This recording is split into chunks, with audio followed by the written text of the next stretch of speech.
హరీష్ రావు గారు తెలంగాణ ప్రజలను తప్పుతో పట్టియాలే, ఇరిగేషన్ నాకంటే ఎక్కువ ఎవరికి తెలియదు, ఎవరికి టీఎంసీ లేదో తెలియదు, క్యూసెక్ లేదో తెలియదు, కృష్ణా జలాలు మనకెంత వాటా రావాల్సింది ఉండే, మనకి ఎంత వచ్చింది ఎవరికి తెలియదు కదా, ఏదంటే అది మాట్లాడదాం ఇష్టానుసారంగా ప్రజల్ని తప్పుతో పట్టించుడే. ఏమైనా ద్రోహి, ఇప్పుడు జలద్రోహి రేవంత్ రెడ్డి గారు చంద్రబాబు నాయుడు గారు చెప్పింది చేస్తుండు అని చెప్పి ఏదో వేగ్గా ప్రచారం చేసేస్తే అయిపోతుంది. దాంతో ఇంకా మనము మళ్ళా తెలంగాణ సెంటిమెంట్ను రేకెత్తించవచ్చు, మళ్ళీ మనం అధికారంలోకి రావచ్చు అనే భ్రమలా నువ్వు బతుకుతున్నావు హరీష్ రావు గారు. నేను రెండే ముక్కలలో చెప్తా, మీకు ఏ రోజు కూడా కృష్ణా జలాల పైన కానీ దక్షిణ తెలంగాణ మీద కానీ ప్రేమ లేదు. కాంగ్రెస్ హయాంలో రాజశేఖర రెడ్డి గారు ఉన్నప్పుడు తీసుకున్నటువంటి ప్రాజెక్టులను దక్షిణ తెలంగాణ కృష్ణా జలాల మీద కంప్లీట్ చేయాలన్న ఆలోచన లేదు.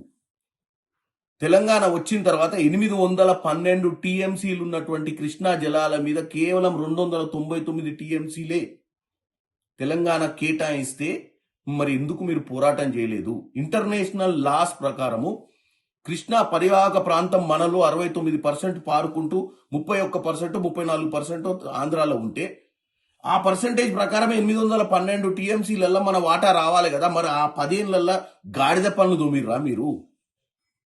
పోనీ 299 టీఎంసీలే కేటాయిస్తే కృష్ణా జలాల మీద మీరు ఈ ప్రాజెక్టులను కంప్లీట్ చేయకుండా, ఎందుకంటే అవి కంప్లీట్ చేస్తే కమిషన్లు రావు, పాత కాంట్రాక్టర్లే ఉంటారని చెప్పి కొత్తగా తుమ్మిడట్టి దగ్గర కూడా గోదావరిలో కాదని కాళేశ్వరంలో గట్టి కొత్త ప్రాజెక్ట్ 1,00,000 కోట్ల పైచీలు ఖర్చు పెట్టింది కేవలం కమిషన్ల కోసమే కదా.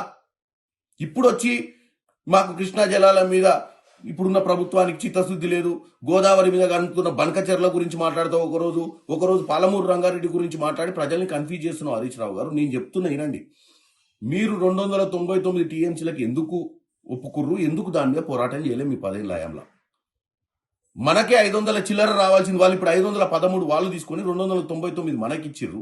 రివర్స్ మనకు రావాలి 513 ఇంటర్నేషనల్ వాటర్ లాస్ ప్రకారం. కానీ మీరు ఈ రోజు పోరాటం చేయాలి.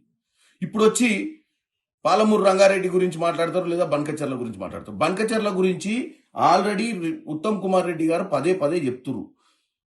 డిసెంబర్ 25వ తారీఖు నాడే ఒక ఫైల్ చేసిర్రు, రిట్ పిటిషన్. ఇది కూడా చర్చకు ఎప్పుడొస్తుంది? సుప్రీంకోర్టులో సోమవారం 5వ తారీఖు నాడు చర్చ కూడా ఉంది. కానీ మీరేమంటారు? వీళ్ళకి బనకచెర్ల మీద చిత్తశుద్ధి లేదు.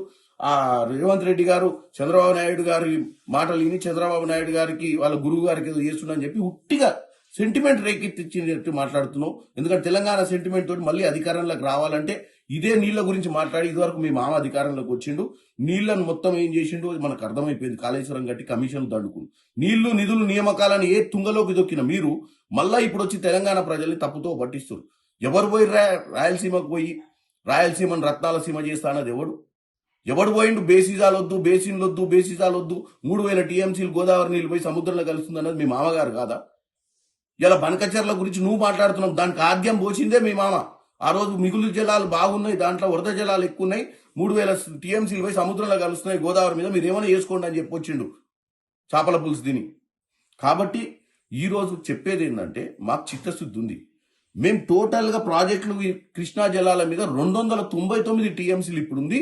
మాకు 299 టీఎంసీ కాదు, మాకు ఇంటర్నేషనల్ వాటర్ లాస్ ప్రకారం మా పర్యాటక ప్రాంతం ఎంతైతే ప్రవహిస్తుందో కృష్ణా జలాలు, మా బేసిన్ ఎంత ఉందో అంతనే మా పర్సంటేజ్ కావాలని మా రేవంత్ రెడ్డి గారు పోరాటం చేస్తారు.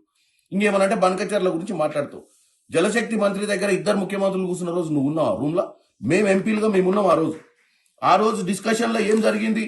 ఆ రోజు డిస్కషన్లో 2-3 విషయాలే జరిగినాయి. ఏంది? ఆ రోజు డిస్కషన్లో కృష్ణా జలాల మీద టెలిమెట్రీ విధానం పెట్టి ఎవరు ఎన్ని జలాలు ఎవరు ఎంత పర్సంటేజ్ ఆఫ్ వాటర్ వాడుకుంటారో తెలుసుకోవాలని కొత్తగా, ఎందుకంటే ఈ వివాదానికి ఒక ఆలోచన, అంటే ఎన్ని టీఎంసీలు ఎవరు వాడుకుంటారు అనేది ఎగ్జాక్ట్ కోసం టెలిమెట్రీ విధానం పెట్టాలని ఒక డిస్కషన్ అయింది. ఇరు రాష్ట్రాల జలశక్తి అధికారులకు ఒక కమిటీ వేసి అక్కడ ఉన్నటువంటి మరమ్మతులు కానీ అసలు ఉన్న వాస్తవాలు తెలుసుకోవాలని కృష్ణా జలాల మీద. ఇంకోటి శ్రీశైలం ప్రాజెక్ట్ మరమ్మతులు చేయాలనేది ఒక డిస్కషన్ నడిచింది. గోదావరి రివర్ మేనేజ్మెంట్ బోర్డు వచ్చి తెలంగాణలో, కృష్ణా రివర్ మేనేజ్మెంట్ బోర్డు వచ్చి ఆంధ్రప్రదేశ్లో ఉండే విధంగా కొన్ని నిర్ణయాలు తీసుకున్నారు ఆ రోజు. అంతే తప్ప ఆ రోజు బనకచెర్ల గురించి డిస్కషన్ జరగలేదు.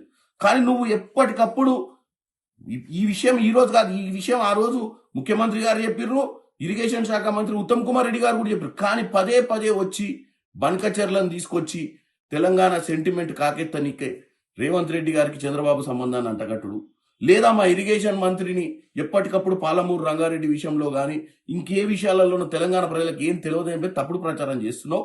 డెఫినెట్ గా మా అందరికి చిత్తశుద్ధి ఉంది. నేను కూడా పార్లమెంట్ లో ఒక 4 సార్లు మాట్లాడినా, మీరు కావాలంటే రికార్డు తీసుకోండి.